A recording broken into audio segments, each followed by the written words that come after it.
Bien, bonjour, Best Cher. On est dans la dernière partie, dernier volet de notre étude sur le sujet de la Gemara et jusqu'à la Halacha, sujet de Hanouka, sur le sujet de Kapta, Zakukla, Oren Zakukla, Notar ou Asur Lishlemesh Lora, et aussi, bien sûr, et peut-être même de manière encore plus importante, le sujet de savoir jusqu'à quelle heure la Halacha ou le Maaseh, en pratique, il ressortira une permission ou une interdiction d'allumer après une certaine heure.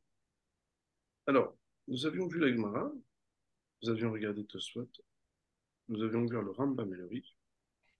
Nous étions restés à comparer le Rambam et le Rif, c'est ce dont je me rappelle. Vous aviez d'ailleurs des documents que j'avais partagés sur le groupe.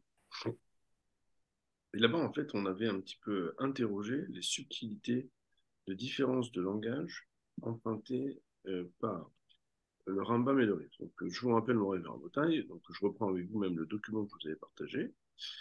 Et donc, on a vu que le Rif, si vous voulez, je vous le repartage dans le groupe, même si en fait on l'avait déjà fait.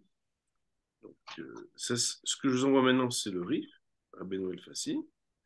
Je vais vous repartager aussi le Rambam. Merci. Merci. Je vais vous repartager aussi le Rambam. Donc, le Rambam était un document qui venait de l'application Oulerte Chabad. Et donc, dans le premier des deux documents, qui est le RIF, en fait, je ne sais pas si vous vous rappelez, on avait tout d'abord souligné que et l'un et l'autre rapportaient tous les deux réponses de la Gemara. À savoir que lorsque la Gemara objectait d'une braïta qui disait que mitzvata mishetishka achama ad shetichle reged minashuk, la Gemara avait dit ne viens pas apprendre d'ici que si jamais elle s'éteignait, il faudrait la rallumer, mais plutôt que si jamais il n'a pas allumé, alors il devra allumer, première réponse. Deuxième réponse, on avait d'ailleurs appris quand on disait inami. Deuxième réponse, autre réponse, les shiura. Les shiura, c'est pour la mesure. Rashi Akadosh nous avait expliqué que c'était la mesure d'huile qu'il fallait mettre pour allumer. Ces deux détails sont ramenés dans le Rambam, si ce n'est que, à la fin du Rif, je ne sais pas si vous vous rappelez, on va juste le relire, il était écrit, donc nous sommes 4 lignes avant la fin du Rif, dans la page Tet Amud Aleph. Il est marqué là-bas, Aïta doleket veolechet adashiurazeh. Si elle restait allumée jusqu'à cette quantité-là, Veratza lechabota ou leishtamesh leora, et qu'il voulait l'éteindre ou désormais utiliser de la lumière, qui normalement est interdite pendant le temps d'application de la mitzvah, Roshut Beyado, il aura le droit de le faire. Roshut Beyado, la permission lui est donnée dans sa main, c'est-à-dire qu'il peut en disposer. Nous avions souligné que dans le Rambam, les mots étaient un peu différents. Si vous voyez dans le document qui vous est donné, on est à la fin de la halacha, c'est-à-dire juste avant le petit vav qui est en écriture bleue. Alors, il est écrit que Nishara doleket achar shekelta regel minashuk. Si elle était restée allumée après que nous dépassions le temps où il n'y a plus personne dans les rues, Imratza lechabota ou leselka, on sait. S'il avait voulu l'éteindre ou l'enlever, il a le droit de le faire. L'emploi du présent, que ce soit dans la Mishnah ou dans la Halakha, est souvent le signe de ce qui est permis a priori de faire. L'emploi du passé est souvent ce qu'on permet a posteriori, c'est-à-dire qu'est-ce qu'on fait quand c'est déjà fait, mais qu'il faudrait éviter de faire a priori. Nous avions souligné que dans le Rambam, la première différence avec le Rif, c'est que dans le Rambam, on ne dit pas qu'elle a duré jusqu'à cette mesure-là, sous-entendu, elle est restée allumée durant 30 minutes, mais si elle était restée allumée après ce moment-là, comme si dans le Rambam, ce qui importait, c'est qu'après qu'on ait dépassé de toute façon les 30 minutes, eh bien, quelle que soit la durée qui est restée allumée la bougie, d'ores et déjà, il y aura la permission de l'éteindre. Ce qui n'est pas le cas dans ce qu'on pourrait en tout cas déduire des mots du Rif, ou dans le Rabbeinu el-Fassil, ou dans le Rif. Il dit Aïta, dans l'Eked Volekhed Adashi Oazé, on a eu plutôt l'impression de dire que, comme s'il fallait qu'elle reste allumée. Alors, c'est une différence qu'il faudra après explorer et voir dans la halakha. Mais il y a aussi une deuxième chose, c'est que dans le Rambam, je ne sais pas si vous vous souvenez, Rabotai, je vous rafraîchis un peu la mémoire pour ces premières minutes. Le Rambam nous avait dit, donc au début de la halakha, en haut, Anmad Likim Nerotradoka, Kodem Shetishka Achama, El Aimishkiata, Lomerti, Bolomakimim. Donc le Rambam avait dit, on ne fait pas plus tôt, on ne fait pas plus tard. Et le Rambam avait dit, Shachach Oezi Velolik Mishkiata Achama, Malik Volech Chetich Lerga Minashul, Vekama Uzman Ze Kebochatzi ou Yeter. Avar Zman Ze Eno Madlik. Le Rambam avait dit après ce temps-là qui est passé, et l'on m'a dit qu'il n'allumerait pas. Et c'est le premier qui mentionne cette restriction, à dire qu'après ce moment-là, il n'aura plus le droit d'allumer. Alors, c'est très intéressant, pourquoi? Parce que je vous rappelle qu'on avait vu dans les Tosfot, un peu plus haut, que Tosfot avait dit, donc moi j'ai la Gemara ouverte, je ne sais pas si c'est votre cas aussi, Tosfot avait dit que מכאן ואילך עבר הזמן, אומר הרי פה, יש לי זר ולהדליק בלילה מיד שלא יאחר יותר מדי. ומכל מקום, on avait dit néanmoins, אם מחר ידליק מספק, si par contre il avait retardé, il s'était retardé, ידליק מספק, il allumera מספק, c'est-à-dire, à cause du doute, il allumera. Et on avait d'ailleurs souligné à l'oral que, pourquoi il y a un doute? Il t'ose de dire, car voilà que la Gemara de répondre une autre réponse. Et le fait que d'après la deuxième réponse, si on regardait uniquement la deuxième réponse, c'est exclusivement la deuxième réponse, il n'y aurait pas de limitation d'heure, mais uniquement une condition sine qua non de mesure d'huile qu'il fallait mettre dedans. Ce qui n'est pas le cas si on regarde que la première réponse, où il y aurait une limitation d'heure, mais il n'y aurait pas d'exigence de mesure d'huile qu'il faudrait mettre dedans. Étant donné qu'il y a une deuxième réponse, alors on allumerait misafek. Donc là-dessus, en fait, on a le Rif et le Rambam qui ont des petites différences. Alors, je voudrais avec vous maintenant, Bezrat Hashem, explorer un premier texte qui est important, c'est le texte du Tour. Alors, le Tour, je vais vous en faire une photo que je vais partager. Le Tour, c'est Rabbeinu, donc Yaakov Balatouri. Rabbeinu Yaakov Balatouri, c'est le fils du Roche. On pourrait dire que c'est le premier vrai Benaroche. Voilà, donc Rabbeinu Yaakov Balatouri,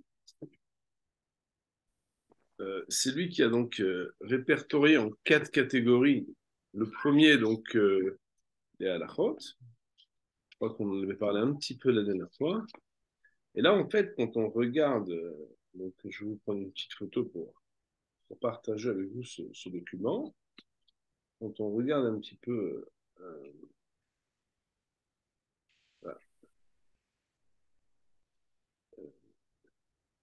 ce qui est écrit, donc vous allez pouvoir regarder, qu'il est écrit donc dans le texte du milieu. Hein. Il est écrit comme ça. Mitzvata mitzop shkiat hamat chatzi sha'a min laila. La mitzvah est à partir du coucher du soleil et jusqu'à une demi-heure de la nuit. Donc, bon, il faudra voir ce que ça veut dire. Est-ce que c'est une demi-heure après Tzedakah ou est-ce que c'est une demi-heure après ce moment d'allumage? Chez Az Aham Ovrim de Shavim, qu'alors, pendant ce laps de temps, il y a des passants. Veroim Oto, et à ce moment-là, on voit le nerf, on voit la bougie. Et tout le but, bien évidemment, comme on le sait tous, de l'allumage de la Hanoukia, c'est ce qu'on appelle Pirsoumanès. C'est pourquoi, Ilkar, c'est comme le Fichar, Ilkar, c'est pourquoi il faudra placer de l'huile comme cette mesure, donc qui pourra perdurer autant. Et s'il avait plus d'huile, il pourra l'éteindre après.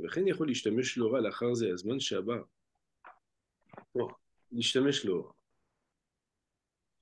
Point. Maintenant.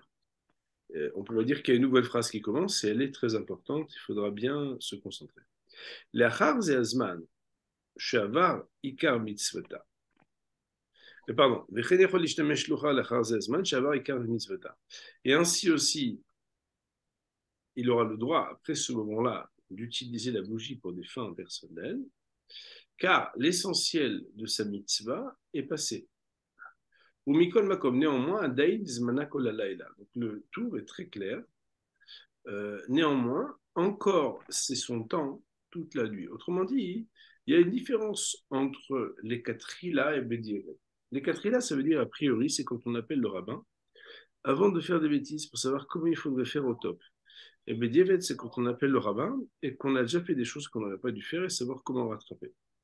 Il nous dit, le rab, a priori, bien sûr qu'il faut allumer Mishetishka Achamad, Ve'ashetikhle Hagen Yashuk, mais Bedi Avad, Mikol Makom Adain Zmana Kol Halayla. Et le Rav nous dit clairement, écoutez, les mots, ils sont clairs. Ou des loke à Rambam Zan. Et pas comme le Rambam, Zichrono Livracha, Shekatav Shachach ou Ezid Veredik, Mishkata Chamamadlik, Ashtichel Agim Lashuk, Avar Zeazman, Eno Madlik.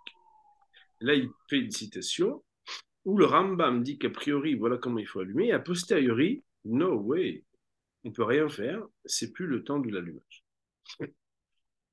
Alors bien sûr, il y a la limitation de dire que si toute la nuit est passée, on ne pourra plus allumer, c'est la suite. Mais en tout cas, on voit ici que le Rav se prononce clairement comme étant contre l'avis du Rambam. Et de dire que Béhémet, même si quelqu'un n'a pas allumé avant que je tire les Gabinachou, il aura le droit d'allumer. Mais non. Nous, quand on fait une étude méthodique, il faudrait qu'on regarde le Rite, le Roche et le Rambam. En définitive, la raison pour laquelle nous n'avons pas ouvert le Roche, bon, d'abord, on avait la question de temps, n'est-ce pas? Mais aussi, en fait, l'avantage que nous avons, moi et Rabotai, c'est que comme le Tour est le fils du Roche, et d'ailleurs, même dans les principes de Halakha, on s'interroge des fois quand il n'est pas d'accord avec son père. En l'occurrence, ici, il ramène les psakim de son père. Des fois, sans vouloir faire de raccourci, on peut voir ramener dans le Bet Yosef, donc Rabbi Yosef Karo, dans le commentaire sur le Tour, l'opinion du Roche.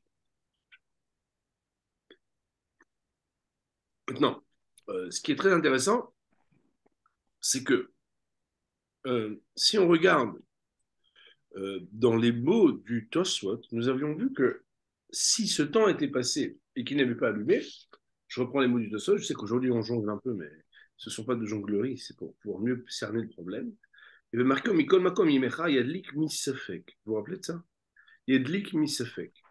Yadlik Misafek, ça veut dire on allume, mais pas de manière certaine, on allume parce qu'il y a un doute.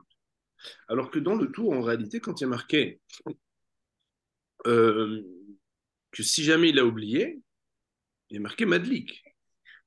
Madlik n'est pas marqué est-ce que Béhémet c'est Misafek ou pas Misafek. Et bien évidemment, mon réveil si jamais il y a quelque chose de significatif de dire que c'est Misafek ou pas Misafek, il aurait fallu normalement l'exprimer, vous comprenez. Le fait qu'il n'est pas indiqué est pour nous significatif.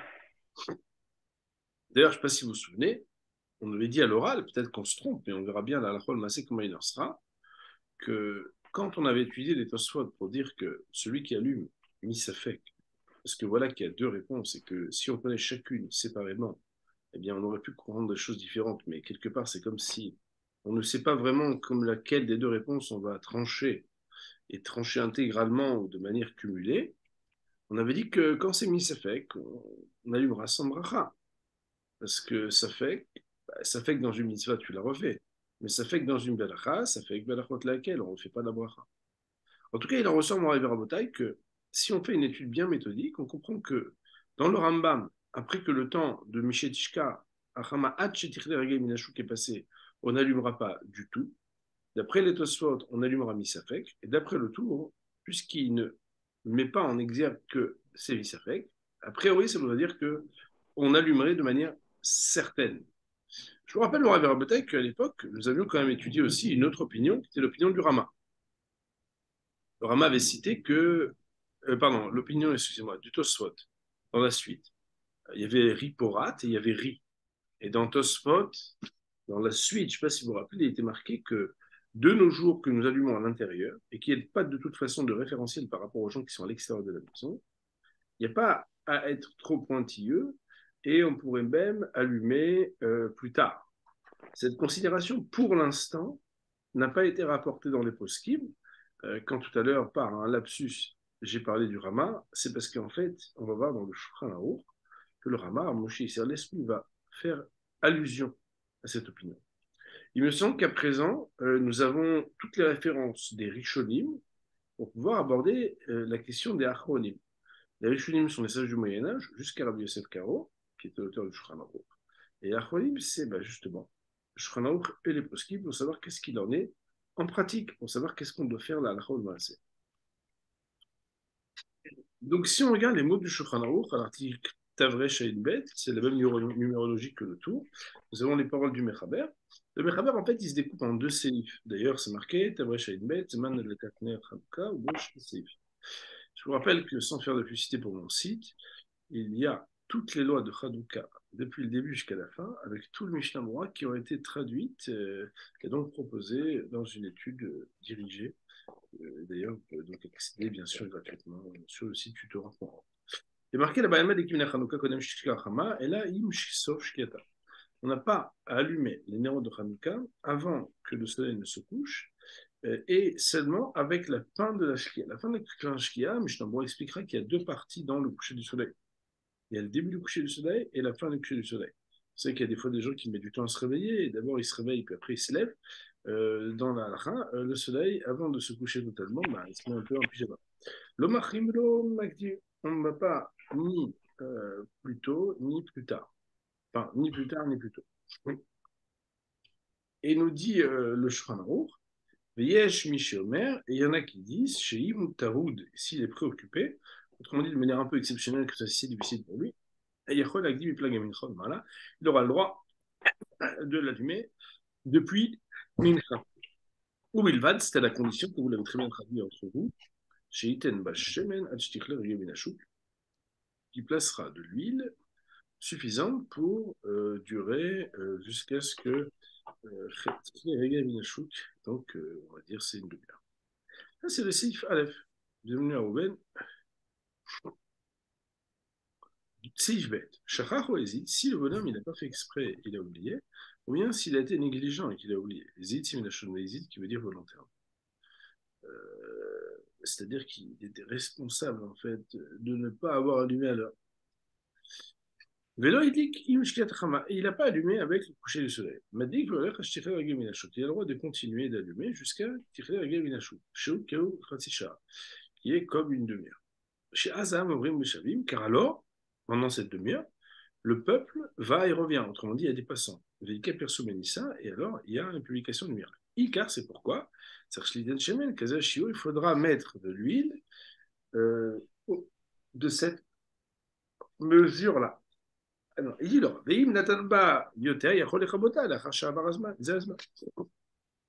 s'il avait mis plus d'huile, alors il aura le droit de l'éteindre après que ce temps soit passé. Et aussi il aura le droit d'éteindre après ce moment. Alors, si on continuait à regarder les paroles du Mechaber avant de regarder le Rama, on va sauter de ligne, on va d'abord regarder le Mechaber dans les écritures carrées pour essayer de comprendre la délimitation. Vous voyez, on a créé dans la dernière ligne, Miou. Alors, qui c'est qui se rappelle Miou, comment on traduit? Cependant, Anémilé, ces paroles ne sont dites que dans le cas. Anémilé, ces paroles ne sont vraies que dans le cas, les Katrina, où on parle de ce qui est a priori. Sous-entendu, c'est quoi a priori? Toujours, je dis a priori, la représentation, c'est quand quelqu'un appelle le Rav avant que le problème n'arrive. Savoir comment il faut faire a priori. Valim va Zeazman Veloedi. Mais si ce temps était passé et qu'il n'avait pas allumé, Madlik Voler Kolalaï, il pourrait continuer d'allumer toute la nuit. Et si toute la nuit était passée et qu'il n'avait pas allumé, il n'aura pas la possibilité de compléter. Autrement dit, c'est pas parce que tu n'as pas allumé une fois le premier jour que tu vas allumer deux bougies, ou trois bougies le deuxième jour. Tu ne vas pas cumuler, mais tu allumes comme tout le monde. Alors, ça, ce sont les paroles du Mechaber. Donc, le Shulchan Aruch, on voit que il dit qu'a priori, on doit allumer avant, et a posteriori, on pourra allumer même toute la nuit. C'est marqué comme ça dans le Shulchan Aruch. Le Rama de dire, et on est dans les petites lignes, donc Marqué Aga. Donc, Aga, c'est une parole d'introduction des paroles du Rama. Pour dire, voilà, il y a une annotation qui est faite par Moshe Serles qui est venu mettre, comme on dit, une mappa, une nappe sur le Shulchan là où il n'était pas d'accord en particulier, mais des fois il vient pour expliquer le Shulchan. Mais là, en l'occurrence, il vient dire quelque chose qui n'est pas dit dans le Shulchan. Yesh Omrim, excusez-moi, il y en a qui disent, chez Bisman Azeh, chez Madlikim, que de nos jours, qu'on allume à l'intérieur, et non, ça veut dire les airs, la likodam, on n'a pas à être vigilant et regardant d'allumer avant que l'heure où il n'y a plus de passants soit dépassée. Alors, c'est très intéressant parce que vous avez entre parenthèses Divrei Atzmo, ce sont les paroles du Rama, Vetour Beshem Tosfot. Et le tour au nom des Tosfot. Donc, vous vous rappelez, mon rêve, je ne sais pas si vous vous rappelez, on avait vu ça dans les Tosfot. C'était l'opinion de Ri dans les Tosfot, Tafkafalef Amoubet, où là-bas il était écrit que à partir du moment où on a vu à l'intérieur, il n'y a plus cette limitation, puisque la référence du Pirsoumanes à l'extérieur avec ses limitations, bah, c'est quand on fait Pirsoumanes à l'extérieur. Et quand on fait Pirsoumanes à l'intérieur, alors il n'y aurait pas cette limitation. Jusqu'ici, ce sont les paroles du Shulchan Aruch et du Rama, sans vraiment d'explication. Alors, c'est très intéressant puisque dans le Shulchan Aruch, si on le voit, on voit que le Shulchan Aruch donne une possibilité que si quelqu'un n'a pas allumé avant le temps qui s'appelle Tichel Regem Nashuk, il est marqué que Madlik Veoler Kol Halayla. Et je ne sais pas si vous remarquez, mais le Shulchan Aruch ne dit pas est-ce que c'est Misafek ou pas Misafek. D'ailleurs, vous comprenez bien, mon rêve en détail, que si le Shulchan Aruch, d'une manière ou d'une autre, aurait voulu dire que si jamais ce temps est passé, ça n'était plus le moment d'allumer, comme le Rambam par exemple, il aurait dû le signifier. S'il a voulu dire qu'on allume une safek, il aurait dû aussi le signifier, puisque c'est des choses qui ont été mentionnées, soit par le Rambam, soit par les Tosfot. Le fait que dans le Shulchan Aruch, ils disent qu'a priori on allume jusqu'à cette heure-là, et qu'à posteriori on allume toute la nuit, laisse entendre que les Pashtout, de manière évidente, si on ne va pas chercher plus loin, on pourrait allumer même avec Beracha, même s'il n'est pas allumé avant. Tout le monde le comprend, parce qu'il n'y a pas d'indication qui vient contrarier cette hypothèse. Mais dans Mishnah Bura, c'est marqué Kol Alayla Adam Dashacha Obivracha avec bénédiction. Il faut savoir que, malgré tout, et étant donné que l'opinion du Ramba est que si ce temps est passé, on n'a pas le droit d'allumer avec bénédiction, et que il y a d'autres opinions qui pensent ainsi. C'est la raison pour laquelle, euh, dans le Kafachaim, il y a une opinion qui est ramenée, qui dit qu'a priori, il faudrait allumer, si on a dépassé le temps de Tirkiragé Binachouk, la demi-heure, ce serait important d'allumer avant Khatsot. Sous-entendu, si on revient d'une fête de famille, c'est mieux de revenir avant 11h, 11h30, pour pouvoir allumer de toute façon avant Khatsot. Dans la Got Maimoniot, et c'est ramené ici dans le Mishnah Berurah, et c'est aussi ramené dans le Ben Ishraï, son propre nom, hein, et ils disent qu'en fait, euh, si quelqu'un n'a pas allumé au temps, qui s'appelle le temps, c'est-à-dire le temps où il y a encore des passants, alors il ne pourra pas allumer avec Beracha s'il n'y a pas deux personnes en plus de l'allumeur qui sont les témoins oculaires de ce Pirsoumanes. C'est la raison pour laquelle moi, Verbotel, a priori, on devra allumer avec la fin de l'Ashkia, c'est-à-dire 10-15 minutes après le début de l'Ashkia. A posteriori, si on n'a pas allumé, eh bien, on s'empresse d'allumer avant que chez Tichler et Gaminachut, avant qu'on dépasse ce temps où il n'y a plus de passants dans la rue. Alors, bien évidemment, ça dépend d'une réalité très relative à chacun. Mais on pourrait dire en tout cas que quand les gens rentrent du travail, ils sont déjà chez eux, surtout quand il pleut et qu'il fait froid, bah, il y a une certaine heure où il y a de moins en moins de personnes et il n'y a plus personne dans les rues. C'est assez simple de se dire à quelle heure les gens sont rentrés chez eux après le travail et plus personne dans les rues. C'est vrai qu'en Eretz Israël, des fois les gens restent un peu plus tard à marcher, à faire. agir, mais ma foi, on est quand même toujours à Hanouka entre Kislev, enfin fin Kislev et début Tevet. C'est le temps où, à part dans l'hémisphère sud, on va pas trouver beaucoup de monde qui reste juste à se promener dans la rue, même quand on a eu Borchem des belles semaines, là voilà, il commence à faire frais. En définitive, d'après Shulchan, si on regarde la stricte loi, s'il n'a pas allumé jusqu'à Shtikla Geminachou, qui pourra allumer même toute la nuit, et si on regardait uniquement le Shulchan, on pourrait dire même qu'il pourrait allumer toute la nuit avec Bracha. Mais les décisionnaires, qui sont Amna Mishnaboa, Ben Ishraï, Kafachaim et les autres, vont dire qu'à partir du moment où plusieurs décisionnaires vont dire que dès lors qu'il n'y a plus Tikra Geminachou, on a dépassé, selon beaucoup d'opinions, le temps révolu de l'allumage, même si, d'après Shranor, on a le droit d'allumer, ça c'est sans discussion, mais étant donné qu'il y a un principe qui dit Safek Barot, laquelle Afilou Neged Mara, dans le doute, oui ou non, si on a le droit de faire une bénédiction, on va s'abstenir de faire une bénédiction, même contre l'opinion du Shulchan Aruch. Alors, même si on regarde à la position du Shulchan Aruch sur l'allumage, on va allumer même toute la nuit, on regarde avec ce principe qui dit Safek Barot, laquelle l'allumage se fera sans bénédiction, sauf si la condition des spectateurs oculaires dans la maison est honorée, où il y a deux personnes en plus qui regardent. D'ailleurs, ça va très loin. Pourquoi? Parce que les poskim vont dire, les dessinaires vont dire, donc le Mishnah Bourrin, le Rabban Tzia Shaul vont dire, que si on est à la maison et que nos enfants ou notre famille s'est endormie, on devra réveiller deux personnes pour qu'ils regardent. Et c'est à ce moment-là qu'on aura le droit d'allumer avec une bracha. Sans bracha. Il y a une permission qui est originale, c'est celle de Rabban Tzia Shaul, qui dit que si quelqu'un de la famille dort et qu'on voit comment on va allumer, il y a des personnes qui vont arriver. Je sais pas, je donne un exemple, il y a des bachourim d'une yeshiva qui vont justement passer, ils rentrent de chez leur rave, il est 10h30 ou 11h, notre famille dort, et on voit qu'ils vont arriver, ils sont à 50 mètres, je les vois devant. Alors je peux allumer, pourquoi? Parce que étant donné qu'il y a, oui, un persumanès de gens qui vont me voir à l'extérieur, alors à ce moment-là, hein, il n'y aura pas besoin de réveiller notre famille à l'intérieur.